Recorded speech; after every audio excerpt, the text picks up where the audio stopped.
वालेकुम। डॉक्टर फरहान महमूद चौधरी हाजिर खिदमत है। आज की मेरी वीडियो का उन्वान है ख़ारिश, एलर्जी।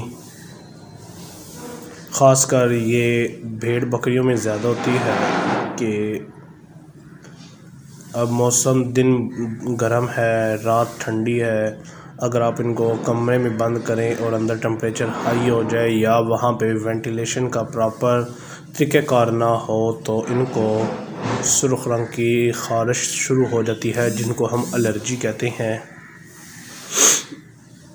यही मसला मुर्गियों के साथ आता है कि सर्दियों से बचाव के लिए जहाँ पर इनको बंद किया जाता है, इनका खुड्डा डब्बा, उनको हम उसकी वेंटिलेशन को मुकम्मल तौर पे बंद कर देते हैं ताकि हवा अंदर ना जाए। तो उस सूरत में क्योंकि दिन धूप गर्म होती है और जो रात है वो रात में टेम्परेचर गिर जाता है, तो ऐसी सूरत में एलर्जी ख़ारिश होने का चांस बहुत ज़्यादा हो जाता है। मुर्गियों के विंग के ऊपरी साइड और अंदर वाली साइड पर ख़ास कर वाज़ा तौर पर देखा जाता है। और भेड़ बकरियों में अगली जो टांगें हैं उनके दरमियान ख़ारिश को और नाक पे और कान पर ख़ारिश को वाज़ा तौर पर देखा जाता है। इस ख़ारिश के लिए आप कैस्टीन 10 mg टैबलेट, अगर आपका मुर्ग है, कैस्टीन 10 mg आप आधी सुबह और आधी शाम को देंगे। कैस्टीन नॉन स्टीरॉयड टैबलेट है। ये आपने नीम गर्म दूध के साथ 3 से 4 cc दूध हो, उसमें इसको मिक्स करके उसको सिरिंज के ज़रिए पिला दें या वैसे पिला दें, वो आपकी मर्ज़ी है। और अगर आप भेड़ बकरी को दे रहे हैं तो उनके लिए 2 गोली सुबह और 2 गोली शाम आपने इंशाअल्लाह ताला जो ख़ारिश है उस ख़ारिश से मुकम्मल तौर पर ख़ारिश से आपको निजात मिल जाएगी। और अब मौसम गर्मी की तरफ बढ़ रहा है, तो जिन दोस्तों ने मुर्गे फ़ाइट के लिए तैयार करवाने हैं, अब उनके लिए सीज़न बड़ा प्यारा सीज़न स्टार्ट हो गया है कि वो अपनी जैसे कहते हैं ना कि इंजन की ट्यूनिंग करवाना, मोबाइल चेंज करवा देना, बस सेम यही चीज़ है कि अब आप मुर्गे को जेंटल दें, अल्बेंडाजोल, मिलबेंडाजोल, फीमेंडाजोल, निल्जान प्लस, इनमें से किसी एक से अच्छी तरह उनकी डिवर्मिंग करें। डिवर्मिंग से पहले फ्लशर कर दें, शक्कर के शरबत के साथ या चीनी के शरबत के साथ उसकी फ्लशिंग करें। फ्लशिंग के बाद जो बचा मांदा होगा वो आप डिवर्मिंग के साथ ख़त्म कर देंगे। उसके साथ ही आप जैसे ही ये डिवर्मिंग काम शुरू करेंगे तो आपने फीड में जो भी फीड उसको दे रहे हैं, कोशिश करें कि आप उसको अनाज दें। अनाज आपने भिगो कर देना है, उसमें कैल्शियम की गोली, आधी गोली कैल्शियम पीस लें। बेशक कोई जो इंसानों वाली है जो हम बच्चों खाते हैं वो ले लें, या कैल्शियम पाउडर ले लें, वो आपको महंगा पड़ेगा तो ये ले लें। और इसमें आप अलसी का तेल अब इस्तेमाल नहीं करना क्योंकि अब मौसम गर्म होना शुरू हो गया है। तो इसमें आप तारा मीरा और सरसों का तेल थिकनेस के लिए इस्तेमाल कर सकते हैं, वेट गेन के लिए इस्तेमाल कर सकते हैं।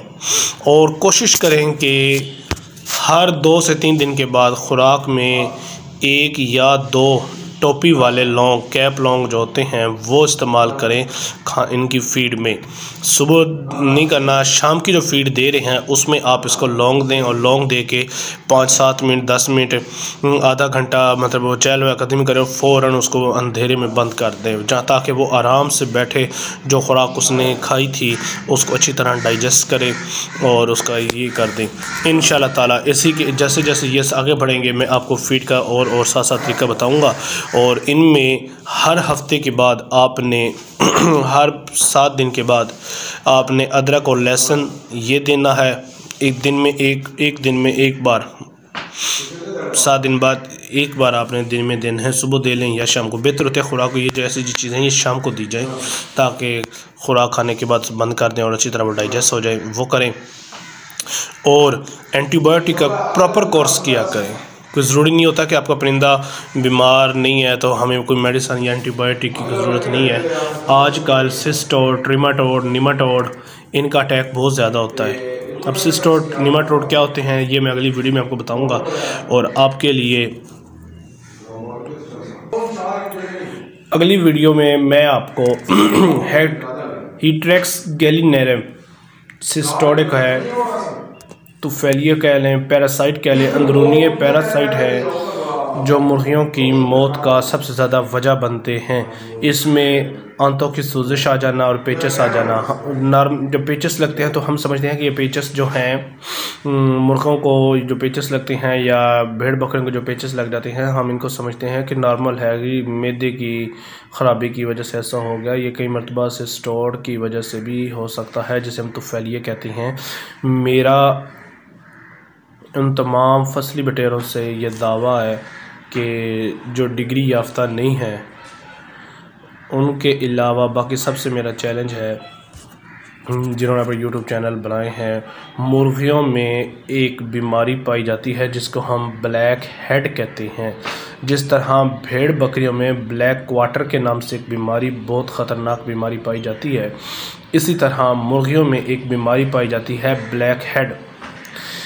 ये किस जरासीम की वजह से होती है, इससे क्या नुकसान होता है और इस बीमारी की वजह क्या बनती है और इस बीमारी की अलामत क्या है, ये है। इसके लिए मैं एक टिप आपको दे दूं, ये जो बैक्टीरिया कह रहा हूँ, बैक्टीरिया की बीमारी नहीं है ये जो बीमारी मैंने आपको बताई है, इसका जो मौजब बनता है वो है हिस्टोमोनास मेलिगेलिरम। ये इसका इंग्लिश नेम है ब्लैक हेड का। नेक्स्ट वीडियो में इंशाल्लाह मैं आपको ब्लैक हेड के बारे में डिटेल बताऊंगा। और तब तक मेरे उन तमाम फसली बटेरों से गुजारिश है कि आप मुर्गियों में ब्लैक हेड क्या बीमारी है, किस वजह से बनती है, इस बारे में बताइएगा। दुआ में याद रखिएगा। डॉक्टर फरहान महमूद चौधरी। अल्लाह हाफिज़। पाकिस्तान जिंदाबाद, पाकिस्तान पाइंदाबाद।